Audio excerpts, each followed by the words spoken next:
આપણે છેલ્લે ભણી ગયા કે કોઈ પણ પરમાણુ કે જેના કેન્દ્રીય ભાગને ન્યુક્લિયસ કહેવાય, જેમાં એનો બધો ધનભાર હોય, મોટા ભાગનું દળ હોય, અને જે ઓછું દળ ધરાવતા ઇલેક્ટ્રોન છે એ ન્યુક્લિયસની આજુબાજુ વર્તુળાકાર કક્ષામાં ભ્રમણ કરતા હોય. આ રુધરફોર્ડનું પરમાણુ મોડેલ. રુધરફોર્ડનું પરમાણુ મોડેલની નિષ્ફળતા પણ આપણે છેલ્લે જોઈ ગયા, બરાબર?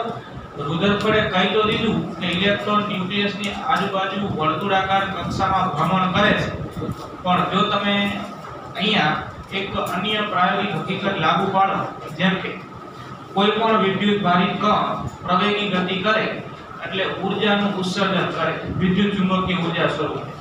હવે એ હકીકત અહીંયા લાગુ પાડો તો ઇલેક્ટ્રોન ન્યુક્લિયસની આજુબાજુ વર્તુળાકાર માર્ગે ભ્રમણ કરે છે, અને માર્ગ વર્તુળાકાર છે એનો એટલે ગતિ પ્રવેગી છે, વેગની દિશા બદલાય છે એટલે ગતિ પ્રવેગી કહેવાય. ઇલેક્ટ્રોન વિદ્યુતભારિત કણ છે, પ્રવેગી ગતિ કરે છે એટલે સતત ઉર્જાનું ઉત્સર્જન કરતો હોવો જોઈએ હર્ટ્ઝના પ્રયોગ અનુસાર, હર્ટ્ઝે આપેલી સાબિતી અનુસાર. ઇલેક્ટ્રોન ઉર્જાનું ઉત્સર્જન કરે તો ઉર્જાના મૂલ્ય અનુસાર તેની કક્ષાની ત્રિજ્યા નક્કી થઈ હોય, બરાબર? ન્યુક્લિયસની આજુબાજુ ઇલેક્ટ્રોનની કક્ષાની ત્રિજ્યાનું મૂલ્ય એની ઉર્જા અનુસાર નક્કી હોય. ઉર્જા વધારે તો કક્ષાની ત્રિજ્યા વધારે, ઉર્જા ઓછી તો કક્ષાની ત્રિજ્યા ઓછી. જો ભ્રમણ દરમિયાન ઇલેક્ટ્રોન ઉર્જાનું ઉત્સર્જન કરે તો દરેક ભ્રમણ દરમિયાન એની ત્રિજ્યા ઘટતી જાય. ત્રિજ્યા સતત ઘટે તો ગતિમાન વર્તુળાકાર રહે જ નહીં, કમાન આકારનો બને, સ્પાઇરલ આકાર બને. ઇલેક્ટ્રોન ન્યુક્લિયસમાં વિરામ પામે અથવા ન્યુક્લિયસમાં દાખલ થઈ જાય. ઇલેક્ટ્રોન જો ન્યુક્લિયસમાં દાખલ થઈ જાય તો આ ન્યુક્લિયસ અસ્થાયી બની જાય, આવી કોઈ રચના જળવાઈ રહે નહીં. ન્યુક્લિયસ અસ્થાયી બની જાય એનો અર્થ પરમાણુ અસ્થાયી બની જાય.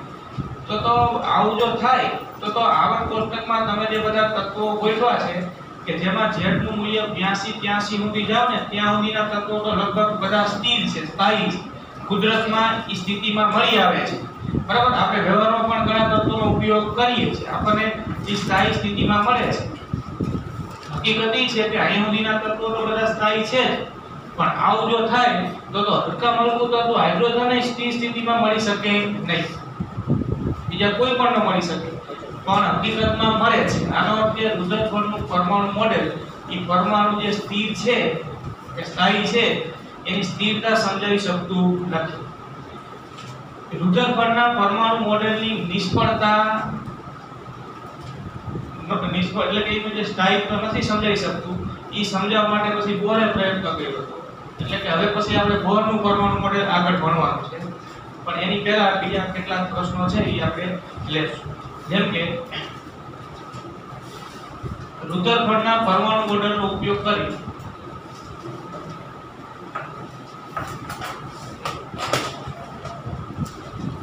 પરમાણુ મોડેલનો ઉપયોગ કરી હાઇડ્રોજન પરમાણુમાં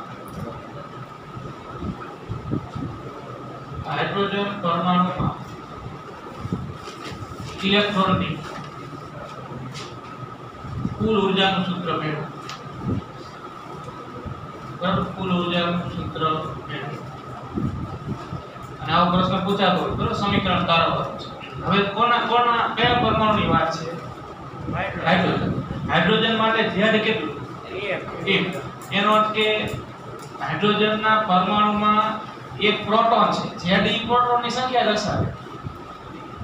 એના ન્યુક્લિયસમાં માત્ર એક પ્રોટોન જ છે અને એક ઇલેક્ટ્રોન છે. ઇલેક્ટ્રોન છે એ ન્યુક્લિયસની આજુબાજુ વર્તુળાકાર કક્ષામાં ભ્રમણ કરે છે.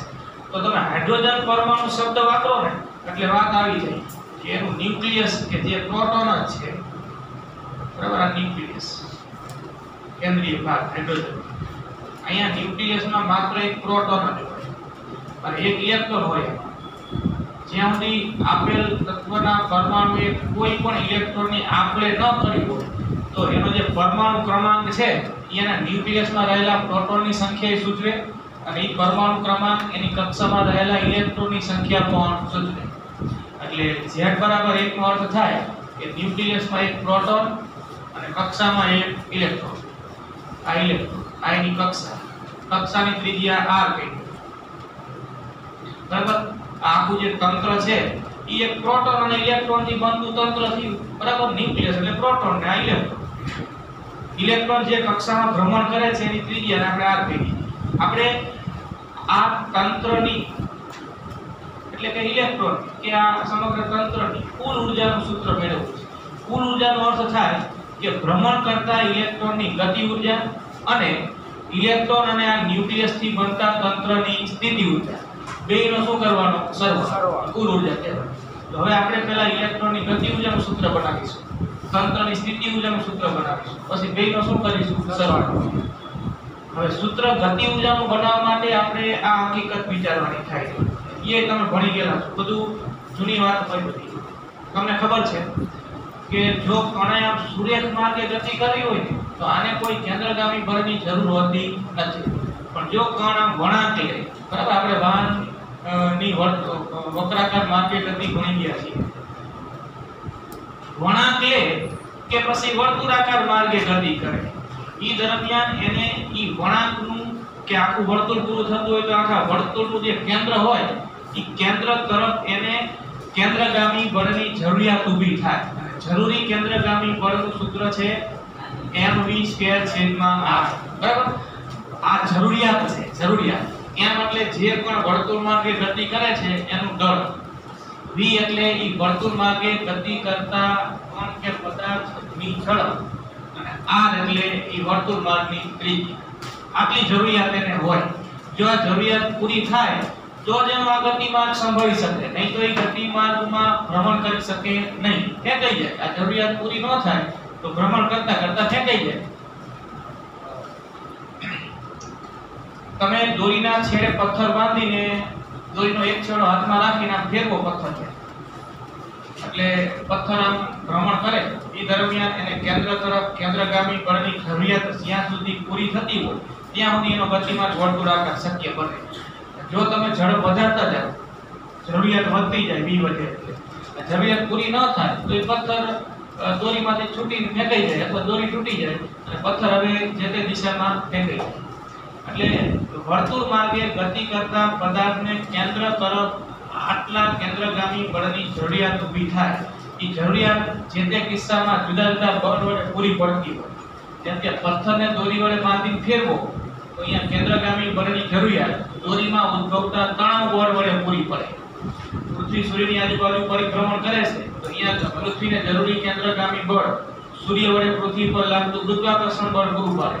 એવી રીતે અહીંયા ઇલેક્ટ્રોન ન્યુક્લિયસની આજુબાજુ કે આ પ્રોટોનની આજુબાજુ ભ્રમણ કરે છે તો ઇલેક્ટ્રોનને જે કેન્દ્રગામી બળની જરૂરિયાત ઊભી થશે એ કોણ પૂરું પાડે? કયું બળ પૂરું પાડે? તો કે આ ધનભારી પ્રોટોન વડે આ ઋણભારી ઇલેક્ટ્રોન પર લાગતું કુલંબીય આકર્ષણ બળ, અહીંયા કેન્દ્રગામી બળની જરૂરિયાત પૂરી પાડે. તો આપણે અહીંયાથી શરૂ કરીશું કે ઇલેક્ટ્રોનને જરૂરી કેન્દ્રગામી બળ, ઇલેક્ટ્રોનને જરૂરી કેન્દ્રગામી બળ Fc એવું નામ આપી શકાય. બરાબર. ક્યાંથી પૂરું પડે? તો કે ન્યુક્લિયસ વડે એવું લખો કે અહીં ન્યુક્લિયસ નો પ્રોટોન જ છે. બરાબર. પ્રોટોન વડે ઇલેક્ટ્રોન પર લાગતું કુલંબીય આકર્ષણ બળ, આ ધનભારી છે, નારીવાદ ઋણભારી છે, એટલે આકર્ષણ લાગે. ન્યુક્લિયસ વડે ઇલેક્ટ્રોન પર વિદ્યુત આકર્ષણ બળ લખો કે કુલંબીય આકર્ષણ બળ. બરાબર. Fe કઈક નામ આપી શકાય. માં Fc બરાબર Fc નો અર્થ થાય mv²/r. m ઇલેક્ટ્રોનનું દળ, v ઇલેક્ટ્રોનની ઝડપ, r આ કક્ષાની ત્રિજ્યા અથવા તો પ્રોટોન અને ઇલેક્ટ્રોન વચ્ચેનું અંતર. બરાબર. વિદ્યુત બળ, કુલમ્બનો નિયમ તમને હવે ખબર છે. બે વિદ્યુત ભાર વચ્ચે લાગતું વિદ્યુત બળ F બરાબર k q1 q2/r². k એટલે કુલબ અચળાંક, કુલબ અચળાંકની જગ્યાએ આપણે 1/4πε0 લખી શકીએ. q1 એટલે પ્રોટોનનો વીજભાર નું મૂલ્ય, q2 એટલે ઇલેક્ટ્રોનના વીજભારનું મૂલ્ય. આકર્ષણ તો અહીં લખી દીધું આપણે, અહીં મૂલ્ય જ લખો. છેદમાં બે વચ્ચેના અંતરનો વર્ગ. બરાબર. હવે જો આ r અને r આમે કેન્સલ થઈ જાય. v સ્ક્વેર ને કરતા પણ લખવું છે એટલે m i અંશમાંથી આપણે છેદમાં લઈએ. v સ્ક્વેર બરાબર 1/4 pi epsilon 0 e સ્ક્વેર છેદમાં m બરાબર. આ સમીકરણ 1 થયું. અને આમાં લખાય વર્ગમૂળ લઈ લો તો આવું લખાય.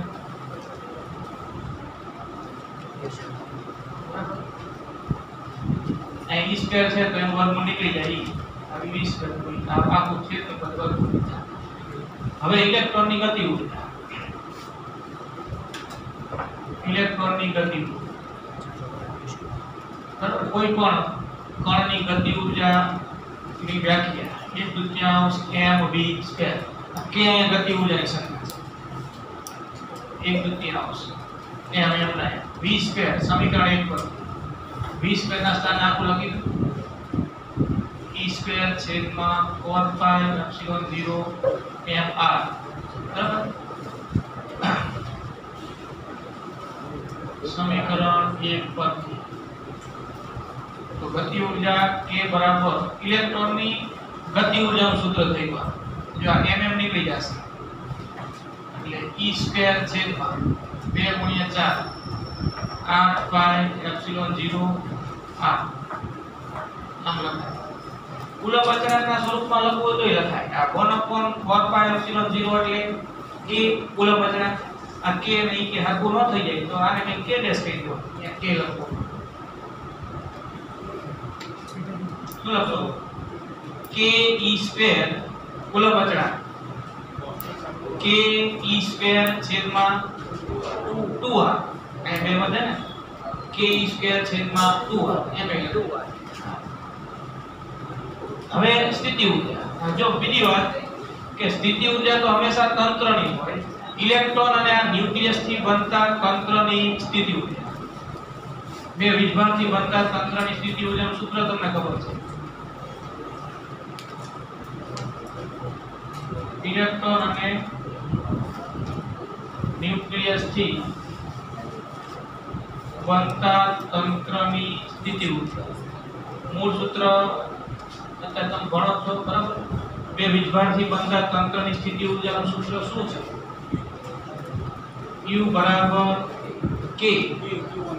k ન લખો તો 1/4 pi epsilon 0 q1 q2 છેદમાં r.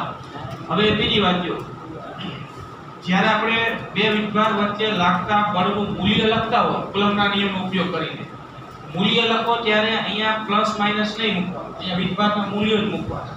એ તો આપણને ખબર છે કે બે ધન હોય તો અપાકર્ષણ હોય, બે ઋણ હોય તો અપાકર્ષણ હોય, એક ધન એક ઋણ હોય તો આકર્ષણ. સ્થિતિ ઊર્જાના સૂત્રમાં તમે બે વીજભાર જેની વાત થઈ રહી છે એ અહીંયા મૂકો. જેમ કે અહીંયા એક વીજભાર પ્રોટોન છે અને એક વીજભાર ઇલેક્ટ્રોન છે. પ્રોટોન ધન ભાર છે અને ઇલેક્ટ્રોન ઋણ ભાર છે. તો એ નિશાની સહિત મૂકવાના બરાબર. જો બે ધન હોય કે બે ઋણ હોય તો તંત્રની સ્થિતિ ઊર્જા ધન આવે. ગુણાકાર ધન થાય ને. એક ધન અને એક ઋણ હોય તો આ ગુણાકાર ઋણ આવે. એનો અર્થ કે તંત્રની સ્થિતિ ઊર્જા ઋણ આવે. તો અહીંયા આ તંત્રની સ્થિતિ ઊર્જા કેવી આવે? ઋણ આવે. એક ઇલેક્ટ્રોન ઋણ ભારિત છે, પ્રોટોન ધન ભારિત. તો એ સૂત્ર લખવું છે U બરાબર k. k એટલે 1/4 pi epsilon 0 પ્રોટોનનો વીજભાર e ગુણ્યા ઇલેક્ટ્રોનનો વીજભાર માઈનસ. તો e ગુણ્યા માઈનસ e એટલે માઈનસ e સ્ક્વેર છેદમાં r. બે વચ્ચેનું અંતર એટલે આ થઈ ગયા બરાબર. તો આ થઈ સ્થિતિ ઊર્જા. સ્થિતિ ઊર્જા માઈનસ, ગતિ ઊર્જા પ્લસ. આ બેનો સરવાળો કરો એ કુલ ઊર્જા. સમીકરણ 2 કહી દો, 3 કહી દો.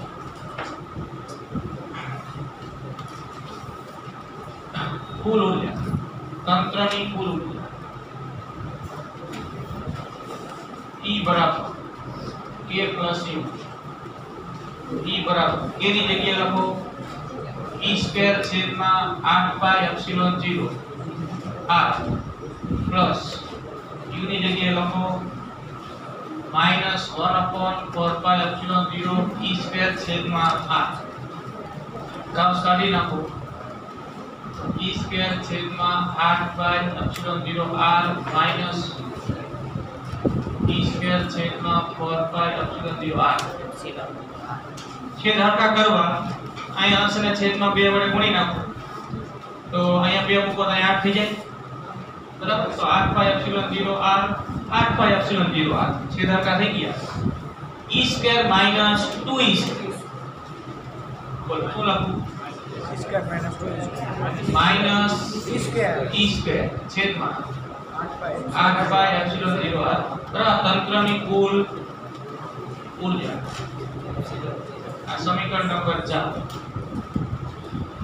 હવે આઈડિયા નાખો છો આ તો સૂત્રો તો બન્યા બરાબર જેમાં k ના સૂત્રમાં u ના સૂત્રમાં અને e ના સૂત્રમાં ગતિ ઊર્જા સ્થિતિ ઊર્જા અને કુલ ઊર્જા આ દરેક સૂત્ર આપણને કયા સ્વરૂપમાં મળ્યા તો કે અવકાશની પરમિટિવિટી ઇલેક્ટ્રોન કે પ્રોટોનના વિસ્ભારનું મૂલ્ય અને ઇલેક્ટ્રોનની કક્ષાની ત્રિજ્યાના સ્વરૂપમાં બરાબર મૂળ સૂત્ર આ છે તમારા દરેકને જો કુલંબ અચળાંક k ના સ્વરૂપમાં લખવો હોય તો લખી શકાય આ u બરાબર કુલંબ અચળાંક k ના સ્વરૂપમાં લખો શું થાય -ke સ્ક્વેર છેદમાં અહીંયા લખાય -ke સ્ક્વેર છેદમાં 2r અહીંયા લખાય ke સ્ક્વેર છેદમાં 2r હવે જો આ સૂત્ર તો ખરા પણ તમને કોઈ એમસીક્યુ પૂછે કે હાઇડ્રોજન પરમાણુમાં ઇલેક્ટ્રોનની ગતિ ઊર્જા આટલી છે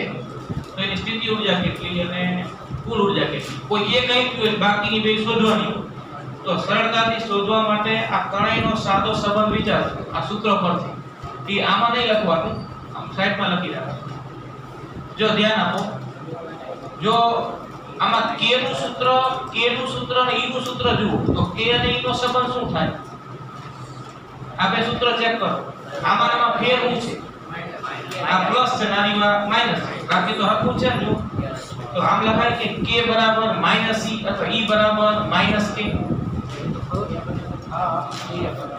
કોઈ પણ એક ને માઈનસ કરી આમ લખાય અને આમાંય લખાય હવે જો e બરાબર k u હવે તમે આ e બરાબર k u માં e ની જગ્યાએ -k મૂકી દો e ની જગ્યાએ અહીંયા -k મૂકો તો -k બરાબર k u તો u બરાબર -2k હવે આ બધાનો અર્થ શું થયો જો તમને કીધું પ્રશ્ન કર્યો કે હાઇડ્રોજન પરમાણુમાં જે તે કક્ષામાં ભ્રમણ કરતા ઇલેક્ટ્રોનની ગતિ ઊર્જા આટલી છે તો સ્થિતિ ઊર્જા કેટલી તો અહીંયા k જાય કોઈ મૂકી દો એના ગુણ્યા -2 સ્થિતિ ઊર્જા થઈ ગતિ ઊર્જા એની આટલી છે તો કુલ ઊર્જા કેટલી તો કે જે k નું મૂલ્ય આપ્યું હોય ને એ જ પણ શામાં માઈનસમાં બરાબર જો તમને કીધું કે ઇલેક્ટ્રોનની ગતિ ઊર્જા કોઈ પણ અંદાજિત આંકડો આપણે ખાલી વિચારીએ કે ઇલેક્ટ્રોનની ગતિ ઊર્જા કે 2 × 10⁻³ મીટર પર સેકન્ડ છે ધારો કે તો એની સ્થિતિ ઊર્જા કેટલી એની કુલ ઊર્જા કેટલી આવો પ્રશ્ન હોય તો તમારે આગળ સૂત્રો વિચારવાની જરૂર નહીં બોલો અહીંયા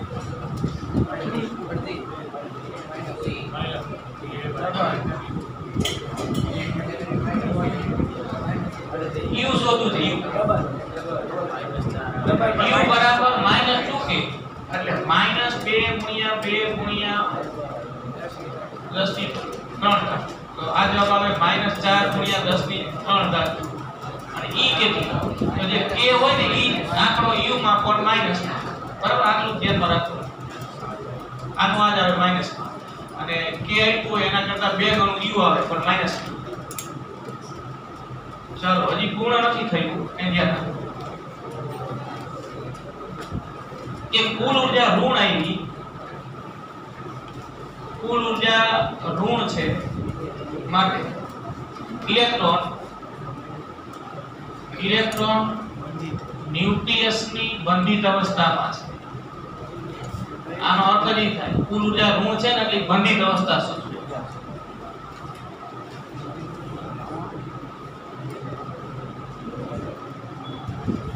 બંધિત અવસ્થામાં છે. જો ધ્યાન આપો,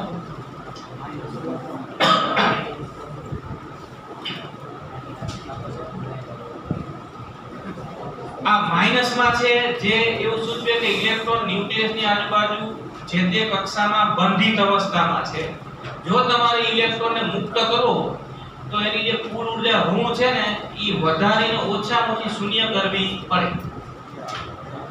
આટલી છે, આ વધારીને તમારે શૂન્ય કરવી હોય તો આ જે આંકડો માઈનસમાં છે એટલી ઊર્જાને આપવી પડે, એટલે કુલ ઊર્જા શૂન્ય થાય. કુલ ઊર્જા શૂન્ય થાય એટલે ઇલેક્ટ્રોન બંધિત અવસ્થામાંથી મુક્ત થાય. પ્રશ્ન અહીંયા પૂર્ણ થયો. હવે આનો એક દાખલો છે એ ગણિત નાખીએ પછી લખીએ.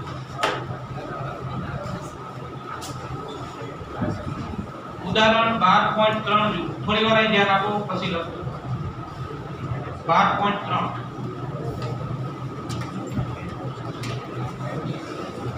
સૂત્રો બોર્ડ ઉપર લખ્યા છે, કિંમત મૂકવાની છે.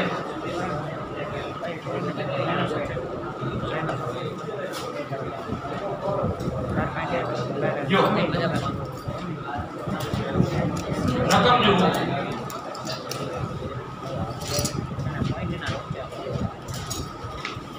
શું ખોવાઈ ગયું? ચોપડી ગાળે ધક્કો મારે. બીજું કઈ મળી એવી ચોપડી હવે જો રકમ જુઓ,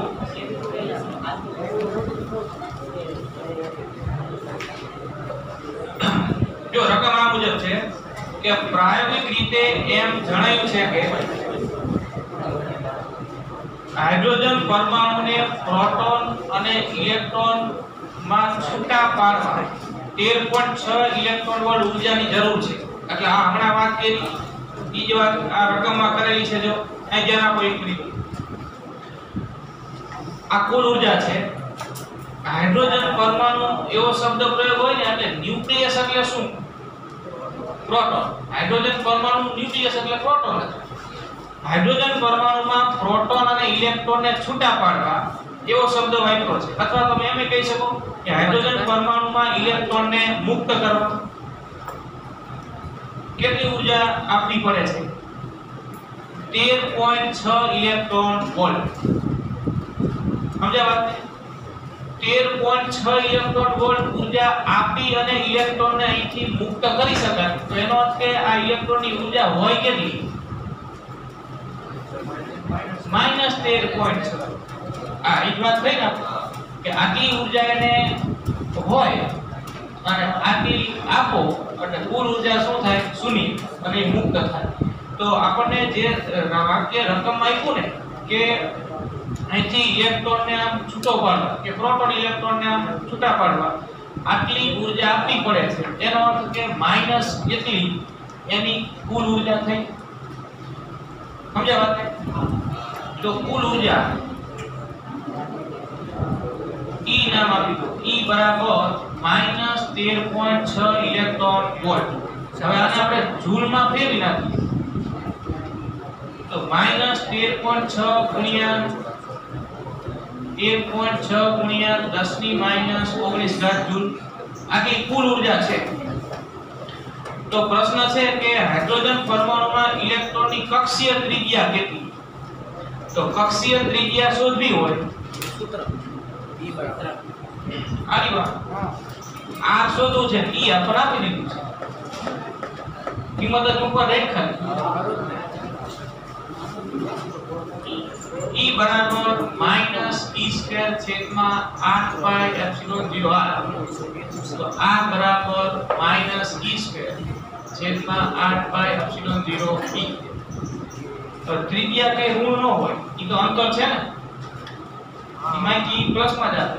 સૂત્રનું આ માઈનસ અને e નું મૂલ્ય માઈનસમાં મૂકશો પ્લસમાં આવે. હવે ગણતરી નહીં થાય.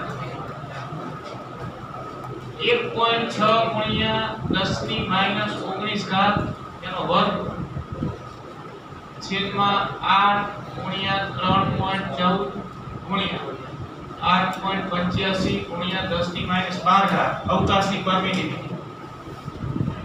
અને આ થયું 13.6 ગુણ્યા 1.6 ગુણ્યા 10 ની -19 હવે ઈ માઈનસ માં અને આ માઈનસ પ્લસ થઈ જાય આ જવાબ આવે મીટર હવે બીજો પ્રશ્ન છે એમાં કે વેગ કેટલો ઇલેક્ટ્રોનનો કક્ષીય વેગ કેટલો તો સમીકરણ નંબર 1 આમાં મૂકી દો આ આપણને જે મળશે ને ઈ અહીંયા મૂકો પહેલો જવાબ આવે ઈ બીજામાં વાપરો હાઇડ્રોજન પરમાણુમાં ઇલેક્ટ્રોનની કક્ષીય ત્રિજ્યા 0.53 એંગસ્ટ્રોમ હોય 0.53 એંગસ્ટ્રોમ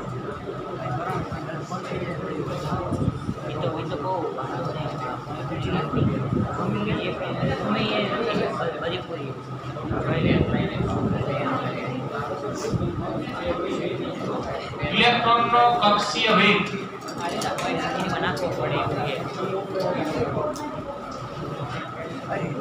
E છેદમાં આ સૂત્રમાં મૂકવાનું છે વર્ગમૂળમાં 4 પાઈ એપ્સિલોન 0 m r અહીંયા m એટલે ઇલેક્ટ્રોનનું દળ કુલંબ અચળાંક k ના સ્વરૂપમાં લખો તોય ચાલે કે મૂકી દે નો હાલે ચાલે અઘરું કો પડે અગ્રનો ખાલી 7 રૂપિયા પરમાં છે પણ થિયરી માં આ રીતે લખવાનું છે એમાં k નો લખો બરાબર આ સૂત્ર જે ભણ્યા ને થિયરી પૂછે તો આમ લખવાનું દાખલામાં તમે એને k નું સ્વરૂપ લઈ લો તો સીધી 9 ગુણ્યા 10 ની 9 ઘાત મૂકીને કામ પતી જાય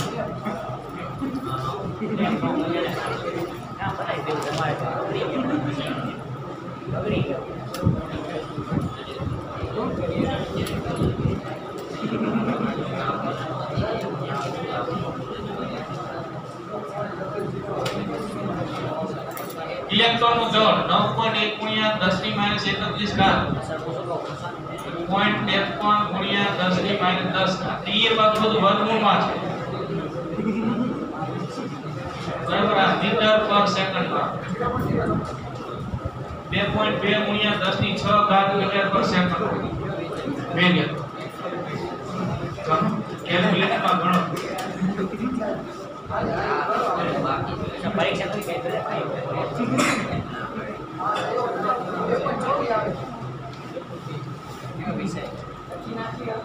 હા સારું બોલો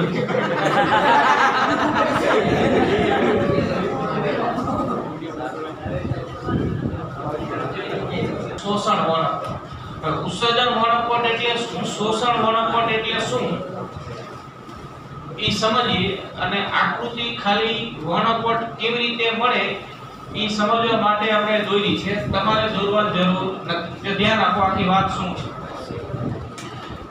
તમારે કોઈ પરમાણુનો વર્ણપટ મેળવવો છે જેમ કે હાઇડ્રોજન પરમાણુનો વર્ણપટ મેળવવો છે તો એની એક પ્રાયોગિક ગોઠવણી છે આ એક કાચની ટ્યુબ છે જેને ડિસ્ચાર્જ ટ્યુબ કહેવાય અંદર આપણે જે પરમાણુનો વર્ણપટ મેળવવાનો હોય ને ઈ પરમાણુ વાયુ ભરવામાં આવે જેમ કે હાઇડ્રોજનનો પરમાણુ વર્ણપટ મેળવવો છે તો ટ્યુબમાં ભરેલો વાયુ હાઇડ્રોજન વાયુ છે હાઇડ્રોજનના આ બધા પરમાણુઓ છે બરાબર પ્રારંભમાં આ ડિસ્ચાર્જ ટ્યુબમાં ભરેલ હાઇડ્રોજન વાયુના દરેક પરમાણુઓ એની સામાન્ય સ્થિતિમાં છે એને હજી કોઈ ઊર્જા મળી નથી મૂળ સ્થિતિમાં છે આપણે આગળ જતા શબ્દ વાપરીશું ધરા સ્થિતિમાં છે એની મૂળ સ્થિતિમાં છે ઊર્જા હજી એને મળી નથી હવે કરવાનું છે જો તો કે આ ડિસ્ચાર્જ ટ્યુબમાં ભરેલા આ પરમાણુ વાયુ પર ઇલેક્ટ્રિક ડિસ્ચાર્જ કરવાનું ઇલેક્ટ્રિક ડિસ્ચાર્જ કરવું એને આપણે બીજા શબ્દોમાં કહેશું કે પરમાણુ વાયુ પર વિદ્યુત સ્થિતિમાનનો તફાવત લાગુ પાડશું જેમ કે હું અહીંયા આ બે છેડે આપેલા નોટ દ્વારા v જેટલો વિદ્યુત સ્થિતિમાનનો તફાવત લાગુ પાડું તો મેં અહીંયા અંદર ભરેલા દરેક પરમાણુને ev જેટલી ઊર્જા આપી કહેવાય ઇલેક્ટ્રોન વોલ્ટની વ્યાખ્યા છે કે v જેટલા વિદ્યુત સ્થિતિમાનના તફાવત હેઠળ ઇલેક્ટ્રોનને મળતી ઊર્જા એ કેટલી કહેવાય 1 ઇલેક્ટ્રોન વોલ્ટ આ ઇલેક્ટ્રોન વોલ્ટની વ્યાખ્યા છે જે આ સૂક્ષ્મ કણો ઇલેક્ટ્રોન કે જે તે અન્ય બીજા સૂક્ષ્મ કણોની ઊર્જા માપવા માટે વપરાતો એકમ છે બરાબર દેખેની વાત છે v જેટલા સ્થિતિમાનના તફાવત હેઠળ આપેલ હાઇડ્રોજન પરમાણુના ઇલેક્ટ્રોનને જે ઊર્જા મળશે એ eV કહેવાય. v બરાબર 1 તો કેટલા ઇલેક્ટ્રોન વોલ્ટ ઊર્જા મળે? 1 ઇલેક્ટ્રોન. v બરાબર 2 તો 2 ઇલેક્ટ્રોન. v બરાબર 3 તો 3 ઇલેક્ટ્રોન. ઊર્જા eV કહેવાય. તમે આપેલ પરમાણુ વાયુ પર ચોક્કસ સ્થિતિમાનનો તફાવત કે પોટેન્શિયલ ડિફરન્સ Pd કે વોલ્ટેજ લાગુ પાડ્યો એટલે આની અંદર રહેલા દરેક પરમાણુને ઊર્જા મળશે. કોઈ આંકડો વિચારીએ, મેં 15 વોલ્ટનો સ્થિતિમાનનો તફાવત લાગુ પાડ્યો તો આની અંદરના દરેક પરમાણુના ઇલેક્ટ્રોનને 15 ઇલેક્ટ્રોન વોલ્ટ ઊર્જા મળશે. સમજાયું? આ ઇલેક્ટ્રોન વોલ્ટની વ્યાખ્યા છે. તમે હજી વ્યવસ્થિત વ્યાખ્યા આની પહેલાનું જે ચેપ્ટર છે વિકિરણનો દ્વૈત સ્વભાવ એમાં એ વ્યાખ્યા ભણશું. પણ વ્યાખ્યા એટલે આપણે અત્યારે ભણી ગઈ વ્યાખ્યા, બીજું કંઈ એમાં લાંબી વાત નથી. કે v જેટલા સ્થિતિમાનના તફાવત હેઠળ ઇલેક્ટ્રોનને મળતી ઊર્જા eV કહેવાય. v બરાબર 1 તો કેટલા ઇલેક્ટ્રોન વોલ્ટ? 1 ઇલેક્ટ્રોન. v બરાબર 2 તો 2 ઇલેક્ટ્રોન. બરાબર. ધારો કે મેં 15 વોલ્ટનો સ્થિતિમાનનો તફાવત લાગુ પાડ્યો તો આની અંદરના પરમાણુના ઇલેક્ટ્રોન 15 ઇલેક્ટ્રોન વોલ્ટ ઊર્જા મેળવશે. ખાલી એમને આપણે આંકડો વિચારીએ. ઊર્જા મેળવશે એટલે ઉત્તેજિત થશે. ઉત્તેજિત થશે અને ઉત્તેજિત થયા બાદ એને જેટલી ઊર્જા મળી હતી ને એ ઊર્જા ગુમાવીને પાછા મૂળ સ્થિતિમાં પાછા આવશે. હવે એ જે સંક્રાંતિ થાય ઇલેક્ટ્રોનની આપણે ડિટેલમાં આમાં જ આગળ ભણવાનું છે. અહીંયા ખાલી આપણે શબ્દોમાં જ બોલીએ છીએ. ઇલેક્ટ્રોનની આમ સંક્રાંતિ થશે. કોઈ ઉત્તેજિત અવસ્થામાંથી નીચેની અવસ્થામાં પહેલા ઉપર જાય પછી એની નીચે સંક્રાંતિ થાય. ઊર્જા મેળવીને ઉત્તેજિત થાય. અહીંયા ફક્ત આ શબ્દ વાપરો કે ઊર્જા મેળવીને ઉત્તેજિત થાય અને ઈ ઊર્જા 1 2 અથવા 3 સ્ટેપમાં કે ઘણી વખત એક જ સ્ટેપમાં ગુમાવી અને મૂળ સ્થિતિમાં પાછા આવે. ઈ ઊર્જા જે ગુમાવશે ઈ કયા સ્વરૂપે ગુમાવશે? તો કે વિદ્યુત ચુંબકીય તરંગો સ્વરૂપે ગુમાવશે. ચોક્કસ તરંગ લંબાઈના વિદ્યુત ચુંબકીય તરંગોનું શું કરશે? ઉત્સર્જન. કાચની ટ્યુબમાંથી આ રીતે વિદ્યુત ચુંબકીય તરંગો ઉત્સર્જાય. ઈ વિદ્યુત ચુંબકીય તરંગો અમુક ચોક્કસ તરંગ લંબાઈના અને ચોક્કસ આવૃત્તિના હોય. c બરાબર f લેમ્બડા. તો f બરાબર c છેદમાં લેમ્બડા કે લેમ્બડા બરાબર c છેદમાં f. c એટલે ઉત્સર્જાતા વિદ્યુત ચુંબકીય તરંગોનો વેગ, લેમ્બડા એની તરંગ લંબાઈ, f એની આવૃત્તિ. તો ઈ બે વ્યસ્ત પ્રમાણમાં હોય. તરંગ લંબાઈ વધારે હોય તો આવૃત્તિ ઓછી. ચોક્કસ તરંગ લંબાઈના એને અનુરૂપ ચોક્કસ આવૃત્તિના વિદ્યુત ચુંબકીય તરંગો અહીંથી ઉત્સર્જાય. એ ઉત્સર્જાયેલા વિદ્યુત ચુંબકીય તરંગોને આપણે પડદા સુધી લઈ જવાના છે. ડાયરેક્ટ નહીં, પણ ઈ તરંગો કે જેમાં અમુક ચોક્કસ તરંગ લંબાઈઓ હાજર છે ત્યાંથી ઉત્સર્જાય છે ઈ સ્લિટમાંથી પસાર થાય. સ્લિટમાંથી પસાર થયેલા વિદ્યુત ચુંબકીય તરંગો એક પ્રિઝમ પર આપાત થાય અને પ્રિઝમમાંથી જે આ તરંગો નીકળશે એને પડદા સુધી પહોંચાડો તો પડદા પર આવી અસંખ્ય પ્રકાશિત રેખાઓ જોવા મળે છે. ઈ રેખાઓ જે પડદા પર મળી, રેખાઓનો જે સમૂહ મળ્યો એને જ કહેવાય અહીંયા ભરેલા પરમાણુ વાયુનો વર્ણપટ. સમજીએ વાત? વર્ણપટનો અર્થ શું? હાઇડ્રોજન ભર્યો હોય તો કોનો વર્ણપટ? હાઇડ્રોજન. આપણે હાઇડ્રોજન જ ભણવા, બીજું આપણે આવતું નથી. જો અહીંયા હાઇડ્રોજનની જગ્યાએ અન્ય કોઈ વાયુ ભરવામાં આવે અને આ પ્રક્રિયા કરવામાં આવે તો અહીંયા આવી વાત થશે કે અહીંથી તરંગો ઉત્સર્જાશે. પણ હાઇડ્રોજન ભર્યો તો ત્યારે જે ચોક્કસ તરંગ લંબાઈના વિદ્યુત ચુંબકીય તરંગો અહીંથી ઉત્સર્જાતા હતા એની જગ્યાએ અન્ય કોઈ પરમાણુ વાયુ ભર્યો હોય અને જે આ પ્રક્રિયામાં તરંગો ઉત્સર્જાય એની તરંગ લંબાઈ હાઇડ્રોજન વખતે હતી એના કરતા જુદી હોય.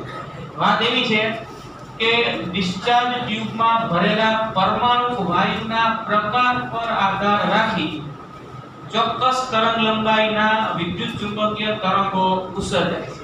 હાઇડ્રોજન ભર્યો એટલે જે લેમ્બડાના મૂલ્યો હાજર હોય આ વિકિરણમાં, અન્ય કોઈ પરમાણુ વાયુ ભર્યો હોય ત્યારે આ જ પ્રયોગમાં ઉત્સર્જાતા વિકિરણમાં ઈ તરંગ લંબાઈ હાજર હોતી નથી. પરમાણુ વાયુના પ્રકાર પર આધાર રાખી અહીંયા વિદ્યુત ચુંબકીય તરંગો ઉત્સર્જાશે, વિકિરણ ઉત્સર્જાશે.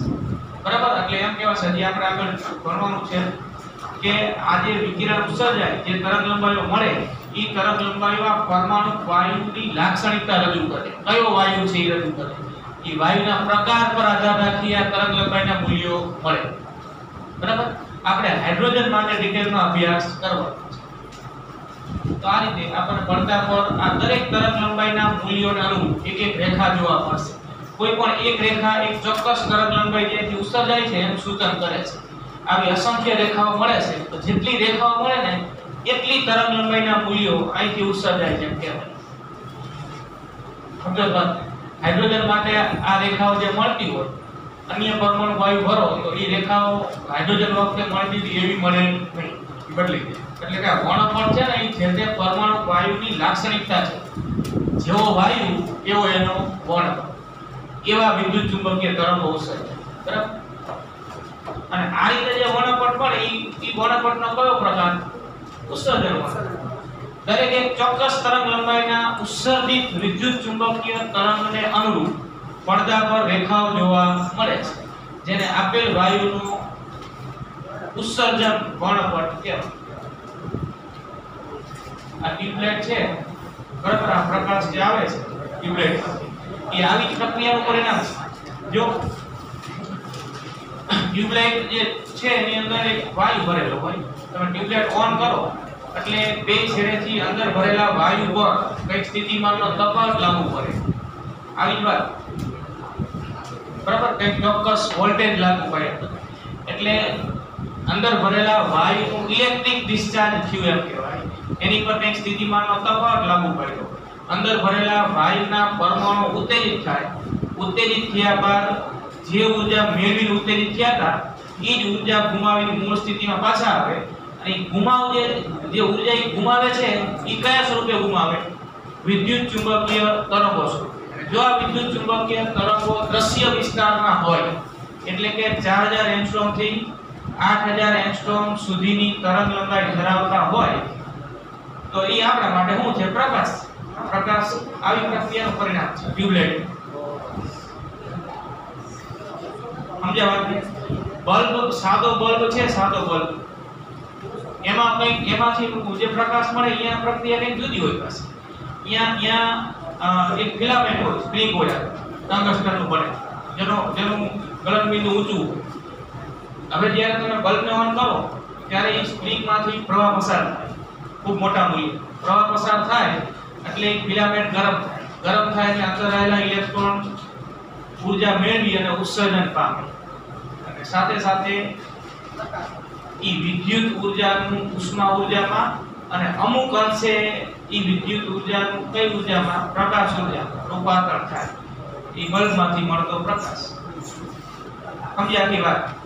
તો આ રીતે તમે જે તે પરમાણુ વાયુનો વર્ણપટ કેવી શકો. આકૃતિ નથી દોરવાની, ખાલી શબ્દોમાં સમજાય દેવાનું છે. આના માટે તો અત્યારે લખી નાખો. હું લખું છું. શોષણ વર્ણપટ ની વાત બાકી હતી.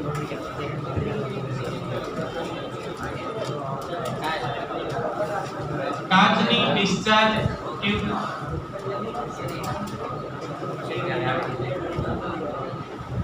હેડિંગ ઉત્સર્જન વર્ણપટ નો ઉત્સર્જન વર્ણપટ અને શોષણ વર્ણપટ સમજાવવા એક જ પ્રશ્નમાં છે પણ આપણે અત્યારે ફક્ત આટલું પૂરું કરી. આ બાકી એ આવતી ઉત્સર્જન વર્ણપટ ઉત્સર્જન વર્ણપટ હેડિંગ મારો ને એમ કે આ એ તો આપણે છેલ્લે લખીશું ને એને ઉત્સર્જન વર્ણપટ કહેવાય. હા ઉપર લખી ચાલે આ લખો.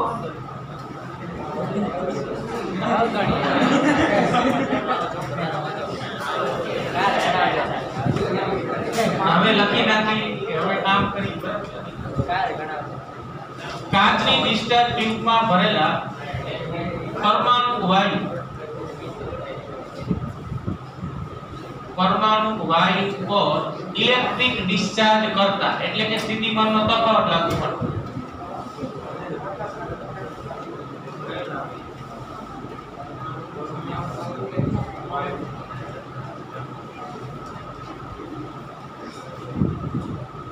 વિદ્યુત સ્થિતિમાનનો તફાવત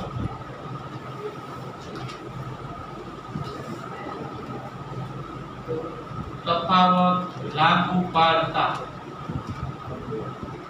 ઇલેક્ટ્રિક ડિસ્ચાર્જ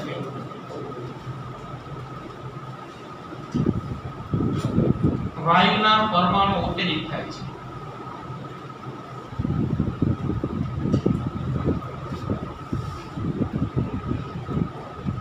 ઉત્તેજિત થાય છે.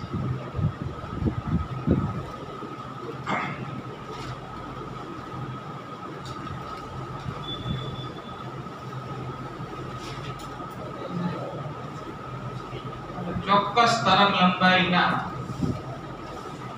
ચોક્કસ પર આ શબ્દ અહીંયા લખેલો ગમે તે તરંગ લંબાઈનો ઉત્સર્જન જેવો વાયુ એવી ચોક્કસ મૂલ્ય હોય. કયા કયા મૂલ્ય હોય એ બધું આપણે ડિટેલમાં ગણવાનું થાય. ચોક્કસ તરંગ લંબાઈ અને એને અનુરૂપ ચોક્કસ આવૃત્તિ.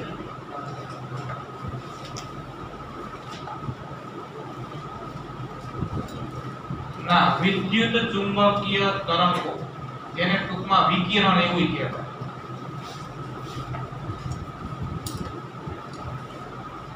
વિકિરણ નું ઉત્સર્જન કરે છે.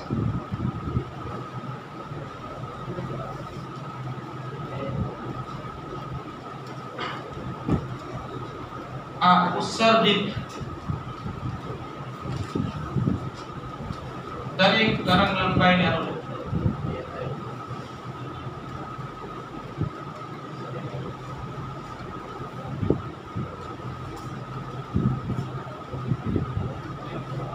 પડદા પર પ્રકાશિત રેખાઓ જોવા મળે છે.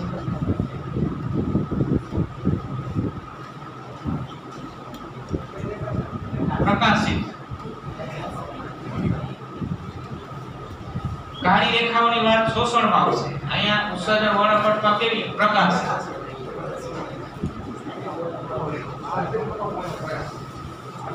જોવા મળે છે.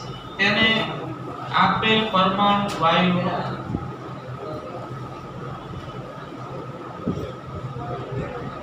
ઉત્સર્જન વર્ણપટ છે.